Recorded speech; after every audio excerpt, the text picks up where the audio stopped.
এইটো ভিডিঅ'ত আলোচনা কৰিম ফেচবুকৰ কেইটামান গুৰুত্বপূৰ্ণ ছেটিংৰ বিষয়ে। এইকেইটা ছেটিং যদি আপুনি বুজি লয় তেনেহ'লে আপুনি ফেচবুক আপোনাৰ নিজৰ মতে চলাব পাৰিব। কণ্টেণ্ট প্ৰিপাৰেন্স এই অপশ্যনটো আগতে আছিলে, কিন্তু এতিয়া আকৌ নতুনকৈ অলপ আপডেট কৰিছে, সেইকাৰণে এই বিষয়ে আমি এইটো ভিডিঅ'ত আলোচনা কৰিম। যিসকলে ফেচবুক চলায় সেই প্ৰতিজন মানুহৰ কাৰণে এই ছেটিংটো বহুত গুৰুত্বপূৰ্ণ হয়। এই ছেটিংটোৰ কাম কি, আপোনালোকে এই ছেটিংটো ক'ত পাব, গোটেই ডিটেইলছ আমি এইটো ভিডিঅ'ত আলোচনা কৰিম। গতিকে আপোনালোকে ভিডিঅ'টো অলপো স্কিপ নকৰিব। আৰু যদি ইউটিউবত চাই আছে তেনেহ'লে ছাবস্ক্ৰাইব কৰি ৰাখিব, আৰু যদি ফেচবুকত চাই আছে ফ'ল' কৰিব। আপোনালোকে ফেচবুকটো অ'পেন কৰিব, ওপৰত পাব আপোনালোকে 3 লাইন। এই 3 লাইনত আপোনালোকে ক্লিক কৰিব লাগিব। তাৰপাছত আপোনালোকে পাব ছেটিং অপশ্যন, তাত আপোনালোকে ক্লিক কৰিব। তাৰপাছত আপোনালোকে তললৈ আহিব, তলত আহি আপোনালোকে পাব কণ্টেণ্ট প্ৰিফাৰেন্স অপশ্যন পাব, তাত আপোনালোকে ক্লিক কৰি দিব। ইয়াত আপোনালোকে কিছুমান ছেটিং পাব, এই ছেটিং কেইটা আপোনালোকে গুৰুত্ব সহকাৰে বুজি ল'ব। 1 নম্বৰত দি আছে political content.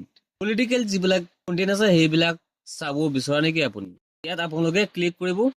Suggest political content, ইয়াত অন অফ আছে। যদি আপোনালোকে অফ কৰি দিয়ে তেনেহ'লে পলিটিকেল যিবিলাক নিউজ আছে সেইবিলাক আপোনালোকে নাপাব। আৰু যদি এইটো আপোনালোকে অন কৰি দিয়ে তেনেহ'লে ফেচবুকে আপোনালোকক ফেচবুকত পলিটিকেল যিবিলাক নিউজ আছে সেইবিলাক আপোনাৰ ফেচবুকত ছাজেষ্ট কৰিব ফেচবুকে। তাৰপিছত আছে চেনচিটিভ কণ্টেণ্ট। এই চেনচিটিভ কণ্টেণ্টত আপোনালোকে অ'কে কৰিব। চেনচিটিভ কণ্টেণ্টত দুটা অপশ্যন দিয়া আছে, এটা আছে ডিফল্ট আৰু এটা আছে শ্ব'-লেছ। যদি ডিফল্ট অপশ্যনত অ'কে হৈ থাকে তেনেহ'লে ফেচবুকে নিজে আপোনাৰ মোবাইলত চেনচিটিভ ভিডিঅ'বিলাক দিব পাৰে, নিদিবও পাৰে। এইটো চেনচিটিভ ভিডিঅ' কোনবিলাক হয় সেইটো আগতে বুজি ল'ব লাগিব। চেনচিটিভ ভিডিঅ'বোৰ হৈছে জুই লগা ভিডিঅ', মাৰপিটৰ ভিডিঅ', ডাঙৰ ঘটনা হোৱা ভিডিঅ' আৰু ছেক্সুৱেল, এইবিলাকে হৈছে চেনচিটিভ কণ্টেণ্ট। ফেচবুকটো যিহেতু ঘৰত ফেমিলিৰ সৈতে চোৱা হয়, সেইবাবে কিবাটো ঘৰত ল'ৰা ছোৱালী আছে, সেইবাবে আপোনালোকে শ্ব'-লেছ অপশ্যনত আপোনালোকে ৰাইট কৰি ৰাখিব, তেনেহ'লে নেগেটিভ ভিডিঅ'বিলাক ফেচবুকত শ্ব' নকৰিব। তাৰপিছত আপোনালোকে তলত পাব ছেভ অপশ্যন, তাত আপোনালোকে ক্লিক কৰি দিব। চাব পাৰিছে ছেভ অপশ্যন অ'কে কৰাৰ লগে লগে আহিছে you may see less sexual suggest. তাৰমানে ইয়াত আপোনালোকে অ'কে কৰি দিব।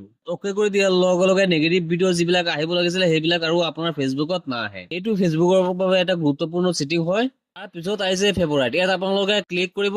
ইয়াত আপোনালোকে বহুত ফ্ৰেণ্ড চাব পাৰিব, পেজ চাব পাৰিব, কিছুমান আইডি আৰু পেজ চাব পাৰিব। ইয়াত আপোনালোকে এড কৰি থৈ দিয়ে যে যদি, তেনেহ'লে আপোনালোকে ফ্ৰেণ্ড নাথাকিলেও আপোনালোকে ইয়াত চাব পাৰিব ভিডিঅ'বোৰ, যদি সিহঁতে ভিডিঅ' আপলোড কৰে।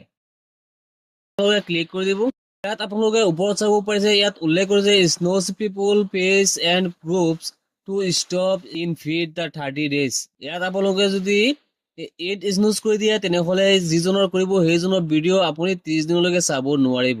নেক্সট আপডেটটো হৈছে আনফ্ল'। ইয়াত আপোনালোকে ক্লিক কৰি দিব। ইয়াত আপোনালোকে কোনোবা এজনক ফ্ল' কৰি ৰাখিছে, কিন্তু আপুনি যদি আনফ্ল' কৰে সেই মানুহজনে আপোনাক বেয়া পাব। সেইবাবে আপুনি ইয়াত আনফ্ল' যদি কৰি দিয়ে তেনেহ'লে আপোনাৰ সেই মানুহজনৰ ভিডিঅ' আপোনাৰ মোবাইলত নাহে, কিন্তু ফ'ল' হৈ থাকিব, আৰু সেই মানুহজনে গম নাপাব যে আপুনি সেই মানুহজনক আনফ্ল' কৰিছে। গতিকে ভিডিঅ'টো বহুত গুৰুত্বপূৰ্ণ হয়, আপোনালোকে ভিডিঅ'টো বেছি বেছি শ্বেয়াৰ কৰি দিব।